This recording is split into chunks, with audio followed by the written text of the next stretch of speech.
बच्चों, Ambe home science classes में आप सभी का स्वागत है। मैं अनुराधा सिंह आज आप कक्षा 10 की बच्चियों के लिए एक बहुत ही महत्वपूर्ण टॉपिक लेके आई हूँ, जिसका नाम है जल। अब जल क्या है, जल की उपयोगिता क्या है, जल के लाभ क्या है और जल के स्रोत क्या है। तो इससे रिलेटेड मैंने एक वीडियो बना दिया है, जिसमें मैंने आप लोग को जल क्या है, जल का निर्माण कैसे हुआ है, जल का संगठन क्या है, तो वो वीडियो आप एक बार जरूर देख लीजिएगा। तो आज मैं आप लोगों को बताऊंगी कि जो जल हम प्राप्त करते हैं उनके माध्यम क्या क्या है, यानी स्रोत क्या क्या है, किसके किसके द्वारा हम जल को प्राप्त करते हैं।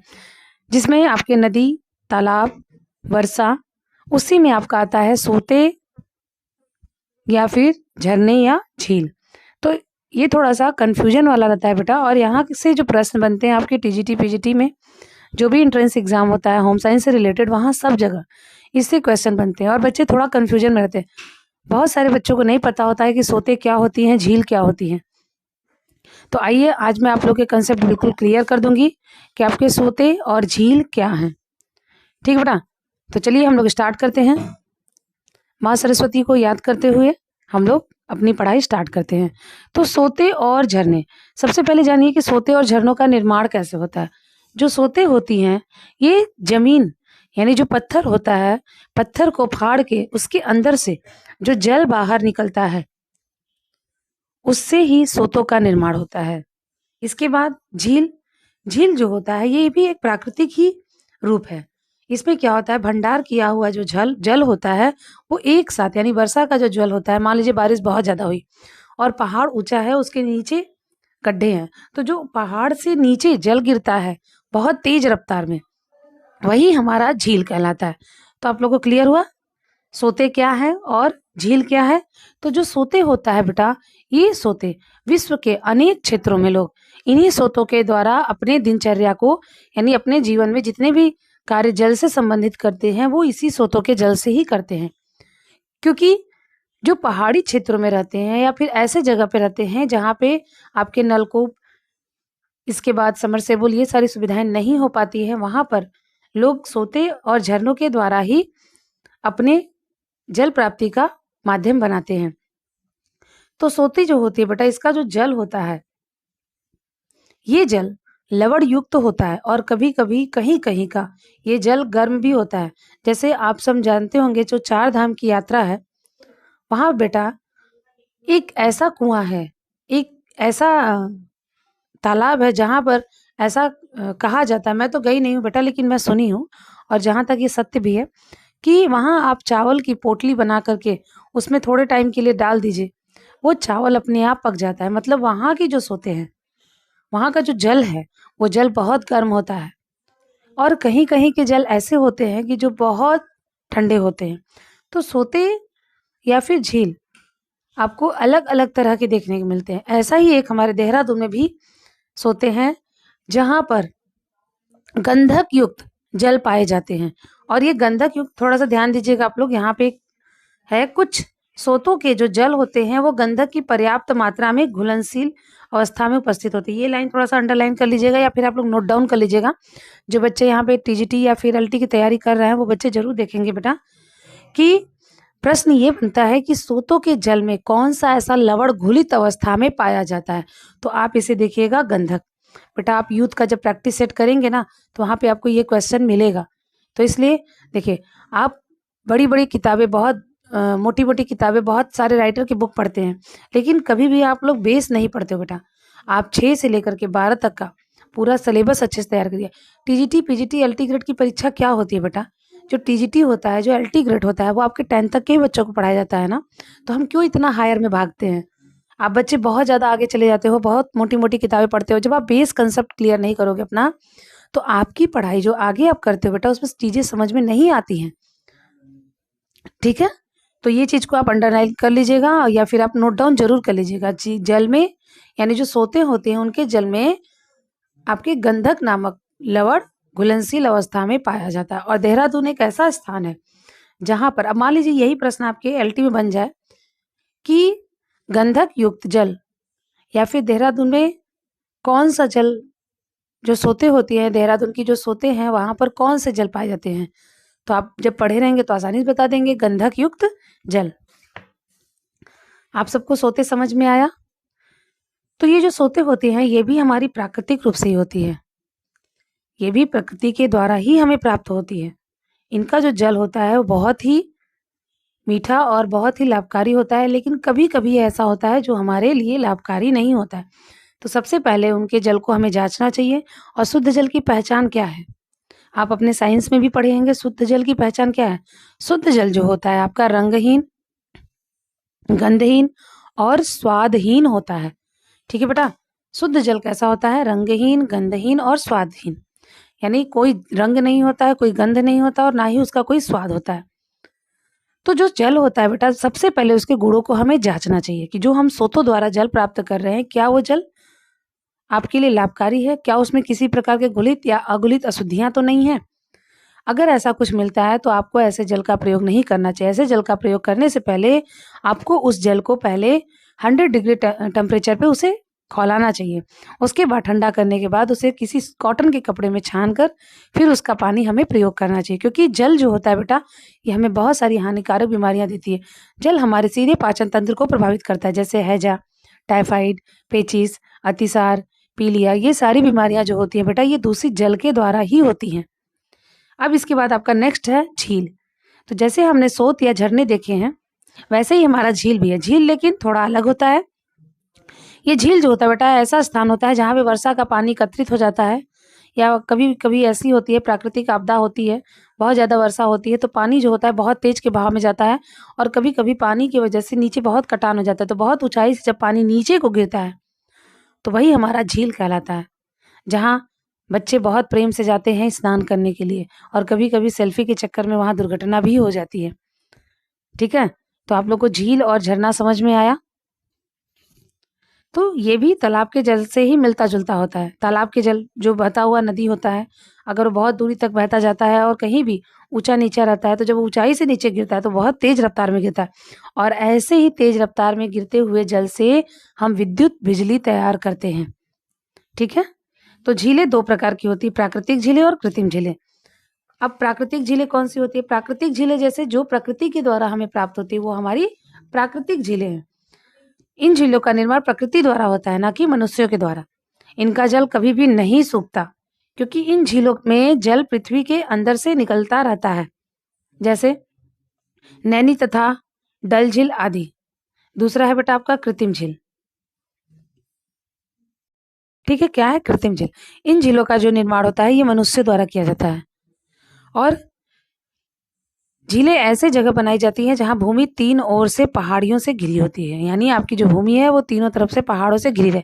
देखिए बेटा, जो जल होता है ना, वो धूप में क्या होता है, सूख जाता है। जैसे आप अपने कपड़े को धूप में डालते हैं, कुछ समय के बाद आप देखते हैं कि आपके कपड़े सूख जाते हैं।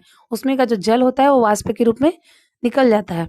तो इसीलिए इसको 3 तरफ से घिरे हुए पहाड़ों के बीच बनाया जाए, जैसे आपका टिहरी बाँध और आपके गोविंद सागर झील। तो ये भी याद रखिएगा बेटा, कृत्रिम झील, टिहरी और गोविंद सागर झील। अब इसके बाद कुएँ। कुएँ में भी पूछ लेता है बेटा। मैं देखिए आपको सारे नहीं बता रही हूँ स्रोत, कि सारे स्रोतों के बारे में मैं चर्चा करूँ। सिर्फ़ मैं वही स्रोतों के बारे में बताऊँगी जो आपके एग्ज़ाम में आता है। बेटा झील और झरने और कुएँ, ये 3 आपके इम्पोर्टेंट है। यही 3 से प्रश्न बनते हैं। बाकी नदी, तालाब, वर्षा, इन सब से कोई आपका नलकूप, इन सब से कोई प्रश्न नहीं बनता है। ना ही अभी तक बना है और ना ही आगे बनेगा। तो कुएँ जो होते हैं बेटा, कुएँ क्या होते हैं? ऐसी जगह पर जहाँ पानी की सुविधा नहीं होती है, तो लोग क्या करते हैं, बहुत अंदर की गहराई तक मिट्टी को खोदते हैं। तब तक खोदते हैं जब तक कि मिट्टी के नीचे से आपको जल ना मिले, तब तक खुदाई होता है। और ये जो जल हमें प्राप्त होता है, ये हमारे पीने के लिए और सिंचाई के लिए बहुत ही कारगर होता है। आप बच्चे बताइए, सिंचाई सिंचाई के लिए नहरों का सबसे पहले निर्माण कौन किए थे? मुझे ये सारे बच्चे कमेंट करके कमेंट बॉक्स में बताएँगे। जो भी बच्चे 10 में हैं, आप सारे बच्चे सामाजिक विषय पढ़ते हैं और पढ़े भी होंगे, या फिर बाकी बच्चे भी जो एलटी की तैयारी कर रहे हैं, उन बच्चों के लिए भी ये ज़रूरी है। तो आप बच्चे कमेंट ज़रूर करिएगा, जो भी वीडियो को देखिएगा आप, आपको ज़रूरी हो या ना हो बेटा, आप लोग ज़रूर कमेंट करिएगा कि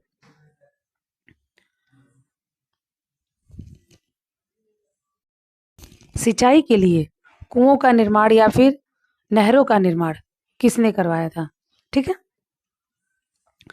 जमीन में समाये हुए इस जल को ही प्राप्त करने के लिए हम कुएं का निर्माण करते हैं। कुएं खोदकर प्राप्त किए गए जल से पीने के लिए, सिंचाई के लिए प्रयोग किया जाता है। और कुएं प्रायः 3 प्रकार के होते हैं। एकदम ध्यान रखिएगा बेटा, प्रश्न यहाँ से भी बनते हैं कि कुएं कितने प्रकार के होते हैं। तो कुएं 3 प्रकार के होते हैं। प्रथम प्रकार का कुआं जो होता है वो उथला कुआं होता है। और ये उथला कुआं कौन सा कुआं होता है? आप ऐसी जगह देखेंगे जहाँ पानी का लेवल बहुत ऊपर होता है बेटा, तो वहाँ आप देखेंगे थोड़ी सी ही खुदाई के बाद जल निकल जाता है, या फिर बारिश के मौसम में वो जल अपने आप ऊपर आ जाता है और ऐसे हो जाता है कि आप चाहो तो झुक करके भी उसमें से जल निकाल लो, तो उस कुएं को हम उथला कुआं कहते हैं। ठीक है, ये गहरा नहीं होता है, इसे हम आसानी से, यानी ज़्यादा से ज़्यादा 30 से 40 मीटर तक ही होता है और इससे भी कम होता है बेटा। हमारे घर के बगल में एक कुआं ऐसा था जो आपके तालाब के पास में था। बारिश के मौसम में उसमें सिर्फ 1 से 1.5 मीटर की रस्सी से ही पानी निकल जाता था। और कहीं-कहीं तो ऐसा भी मैंने देखा है जहाँ सिर्फ आप झुको और पानी निकाल लो। तो ऐसे कुएं को ही हम उथला कुआं कहते हैं। क्लियर हुआ सबको? अब दूसरा आता है बेटा गहरा कुआं। गहरा कुआं, सॉरी मैंने गहरे कुएं का बता दिया। 30 से 40 मीटर तो बहुत ज़्यादा हो गया, है ना? 1 से 2 मीटर, बहुत ज़्यादा तो 3-4 मीटर, ठीक है? अब देखेंगे हम गहरे कुएं। जो गहरा कुआं होता है बेटा, ये बहुत अंदर तक खुदाई करते हैं। कितना? 30 से 40 मीटर।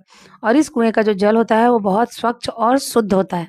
क्यों? क्योंकि ये पत्थर को तोड़ के बाहर आता है, जिससे इसके जो जल होते हैं वो छन जाते हैं। आपने वो 4 घड़े वाला प्रैक्टिकल किया होगा, आपके फिजिक्स में भी है और आगे मैं पढ़ाऊंगी आपको, इसके बाद वाले लेसन में दिया है। तो जब आप जल को मिट्टी, कंकड़, बालू में रखते हैं ना बेटा, तो वो नेचुरल तरीके से क्या होता है, जल शुद्ध होके आता है। हम आजकल एक्वागार्ड या फिर आरओ का प्रयोग कर रहे हैं जल को साफ करने के लिए, लेकिन उससे हमारे बहुत सारे मिनरल्स नष्ट हो जाते हैं। लेकिन अगर आप नेचुरल तरीके से जो भी करते हैं तो उसमें क्या होता है, कोई भी मिनरल्स नष्ट नहीं होता है। तीसरा होता है बेटा आपका कुआं पाताल तोड़ कुआं। तो पाताल तोड़ कुआं जो होता है बेटा, ये पहाड़ों और पठारों में पाया जाता है। भारत में इस प्रकार के कोई भी कुएं नहीं पाए जाते हैं। देखिए बेटा, यहाँ पे फिगर के द्वारा आप लोग देखिए, ये है आपका उत्तम कुआं। उत्तम कुआं क्यों कहा गया इसको? क्योंकि आप देख रहे हैं इसके चारों तरफ दीवार है। इसके बाद ये कुआं थोड़े से ऊंचाई पर बनाया गया है और इसे पूरी तरीके से कवर किया गया, यानी इसमें धूल मिट्टी कोई भी चीज जा ना सके। और आराम से देखिए चढ़ने के लिए भी जगह है। ये गांव का एरिया। अब तो बेटा कुएं देखने को ही नहीं मिल रहे हैं, नहीं तो पहले लोग कुएं के पानी से ही सारे काम करते थे। और इसके वजह से लोगों के जो बाजू होते थे, जो आजकल लड़के लोग जाते हैं जिम में अपने मसल्स को बनाने के लिए, पहले कोई जिम नहीं जाता था बेटा। इसी तरह से कुएं से पानी निकाल करके फिर उसके आराम से बॉडी बन जाती थी। और महिलाएं भी खूब कुएं से पानी निकालती थी, उससे उनके कमर की एक्सरसाइज होती थी, हाथों की एक्सरसाइज होती थी। आज आप देखेंगे बेटा कमर और हाथ, इन सब को लेकर के लोग बहुत परेशान रहते हैं। क्यों? क्योंकि अब हम सब कुछ सिर्फ स्विच ऑन करना और काम करना, ये चीज़ सीख लिए हैं। तो हमारे शरीर जो है गए बेटे, वो आलसी हो गए। जब आप अपने शरीर से जितना काम करवाएंगे ना, वो उतना ही फुर्तीला और अच्छा होता है। तो इस तरह का जो कुआं होता है बेटा, ये सबसे उत्तम कुआं होता है। ठीक है, अब देखिए पारगम्य या फिर अपारगम, यहाँ पे क्या बेटा, देखिए ये जो बहुत ही अंदर, यानी यहाँ पे क्या है, इस तरह से जल गया, इस तरह से, ठीक है। कहाँ से लिया गया है आपके, बहुत, यहाँ पे क्या है आपकी फैक्ट्री हो गई या घर हो गया या जो भी है, इस तरह से जो जल आप यूज करते हैं वो सीधे जाकर के बहता है यहाँ पर। फिर इसके बाद क्या करते हैं, इस जल को शुद्ध किया जाता है। अब देखिए डीप कुआं, आपके जो गहरे कुएं हैं, ये है गहरा कुआं। यहाँ पे देखिए उथला कुआं। उथला कुआं जो है बेटा वो बहुत ही ऊपर है, बहुत ही ऊपर, लेकिन गहरा कुआं बहुत नीचे है। ये आर्टिजन कुआं भी इसी को कहा जाता है बेटा। यहाँ से प्रश्न बनता है, यहाँ से आपके प्रश्न बनता है, इसीलिए मैं आपको इस बुक से दिखा रही हूँ। उस बुक में ये नहीं था बेटा। कहीं कहीं प्रश्न ये बनता है बेटा, आर्टिजन कुआं कहाँ पाया जाता है, और ये भी आपके जीआईसी के क्वेश्चन में पूछा था कि आर्टिजन कुआं कौन सा कुआं होता है। तो ये आर्टिजन जो कुआं होता है बेटा, ये फ्रांस में पाया जाता है। आर्टिजन नामक प्रदेश में इनका प्रयोग बहुत लंबे समय से चल रहा था, इसलिए इसी प्रदेश के नाम पर ही इस कुएं का भी नाम रखा गया है, आर्टिजन कुआं। भारत में इस प्रकार के कुएं नहीं हैं ज़्यादातर, बस सिर्फ आपको पांडुचेरी के कुछ ऐसे स्थान है जहां पर ऐसे कुएं देखने को मिलता है। ये कुआं बिल्कुल स्वच्छ और विश्वसनीय होता है, क्योंकि ये बहुत ही अंदर की गहराई से आता है बेटा। आजकल आप सुनते होंगे किसी के यहाँ भी समरसेबुल होता होगा तो वो बहुत ज़्यादा 180, 220 230 फीट अंदर तक क्या करते हैं, बोरिंग करवाते हैं अपना। तो इससे क्या होता है, जो जल आता है वो बिल्कुल शुद्ध और स्वच्छ आता है। ठीक है बेटा, तो आर्टिजन कुआं आपने जान लिया, ये कहाँ है, फ्रांस में पाया जाता है। अब इसी के बाद आता है बेटा पाताल तोड़ कुआं, इसे आर्टिजन कुआं भी कहते हैं। यह पहाड़ तथा पठारों को खोद करके बनाया जाता है। इनको बनाने के लिए बारूद और ड्रिल तथा, क्यों ड्रिल का प्रयोग करते हैं, क्यों बारूद, क्योंकि बारूद और ड्रिल के द्वारा ही उस चट्टानों को तोड़ा जाता है। इस प्रकार के कुएं भी हमें कहाँ, फ्रांस और ऑस्ट्रेलिया में ही ज्यादातर देखने को मिलते हैं। भारत में भी कुछ ऐसे कुएं हैं जो बहुत ज्यादा, यानी चट्टानों को तोड़ करके या छेद करके या हैंडपंप या इनके द्वारा हम क्या करते हैं, निकाला गया है, किसके लिए, सिंचाई के लिए।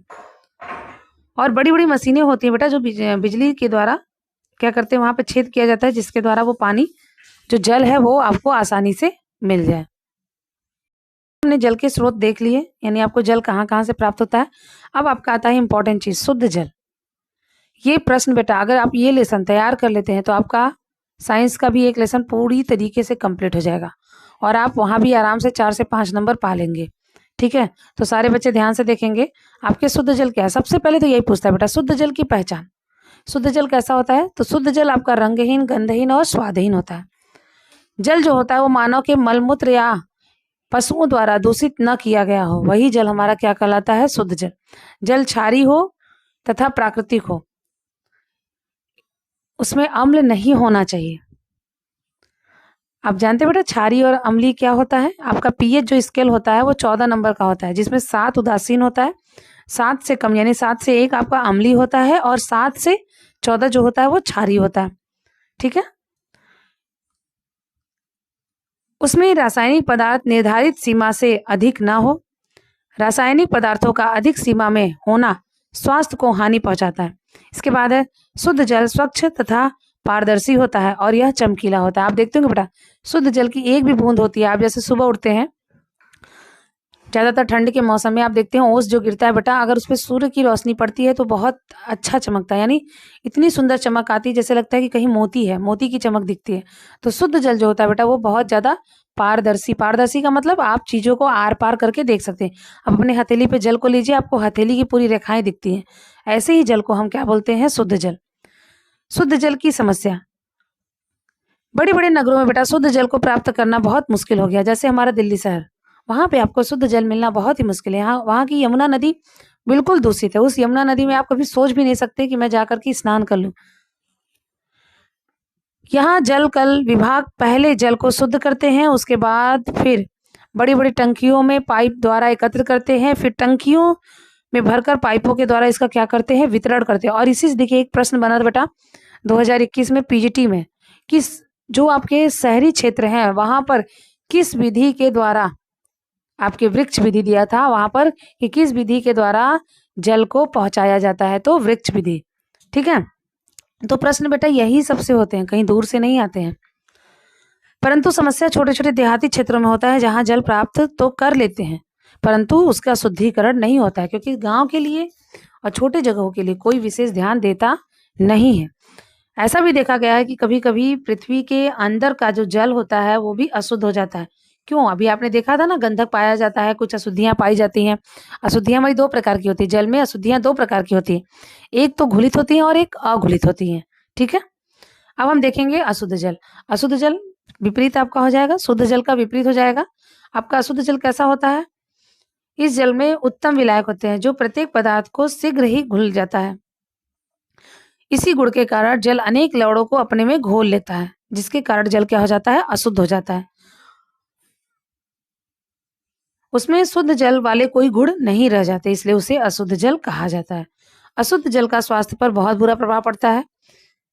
क्यों बुरा प्रभाव पड़ता है, मैंने बताया था आपको कि पेट से संबंधित जो रोग होते हैं, आपके हैजा, टाइफाइड, पेचिस, अतिसार, जी में चलाना, भूख न लगना, पीलिया, ये सारी बीमारियां आपके अशुद्ध जल के सेवन से ही होता है। आप देखते हैं बेटा जब बाढ़ आता है, जब बाढ़ का सीजन होता है, जो भी गंगा के किनारे या नदी के किनारे लोग जो भी गांव बस्ती है, वो आप जैसे ही बाढ़ की समस्या खत्म होती है, आप देखेंगे डेंगू से, हैजा से, पेचिस से या फिर टाइफाइड से। टाइफाइड तो बेटा आपको हर साल बारिश में देखने को मिलता है। आप बहुत कमी रेयर केस में ही कोई बचता है, नहीं तो हर ही साल आप देखेंगे बेटा कि परिवार के लोग ग्रसित हो जाते हैं टाइफाइड से। और ये टाइफाइड कैसे होता है बेटा? अशुद्ध जल के द्वारा ही होता है। तो हमें बारिश के मौसम में अपने जल पर विशेष ध्यान देना चाहिए। कभी भी खुला हुआ या फिर गंदा जल हमें नहीं ग्रहण करना चाहिए। और अगर आपके पास ना हो, अगर आपके पास जो जल शुद्ध नहीं है, तो आप उस जल को क्या करिए, चूल्हे पर चाहे गैस पर चाहे कहीं से भी आप उसे खौलाइए। नहीं अगर आप कर सकते हैं तो नेचुरल तरीके से, बारिश के मौसम वैसे धूप तो होती नहीं है, लेकिन धूप होती तो बहुत तेज। तो आप क्या करिए, किसी भी बर्तन में आप पानी को ले लीजिए और उसे तेज धूप में रख दीजिए। कुछ देर के बाद वो पानी क्या हो जाता है, बिल्कुल गर्म हो जाता है, जिससे उसकी अशुद्धियाँ नष्ट हो जाती हैं। फिर उस जल को आप छाया में रखिए। कुछ देर के बाद वो जल जैसे नॉर्मल होगा, या फिर आप उसको मटके में डाल दीजिए, फिर वो जल आपका क्या हो जाता है, शुद्ध हो जाता है। और कभी भी फ्रिज का पानी नहीं, मटके में आप डालिए बेटा। मटका जो होता है वो मिट्टी से बनता है, तो मिट्टी क्या करती है, कुछ अशुद्धियों को अपने में अवशोषित कर लेती है। ठीक है। जल की अशुद्धियाँ, ये मैं आप लोगों को नेक्स्ट वीडियो में बताऊंगी बेटा। जल में अशुद्धियाँ यानी घुलित अशुद्धियाँ क्या है, अघुलित अशुद्धियाँ क्या है। तो आज के लिए बस इतना ही बेटा। आप सभी यहाँ आए और अपना समय दिए, इसके लिए मैं आप सभी को धन्यवाद देती हूँ। तो आज के लिए बस इतना ही बेटा। Thank you.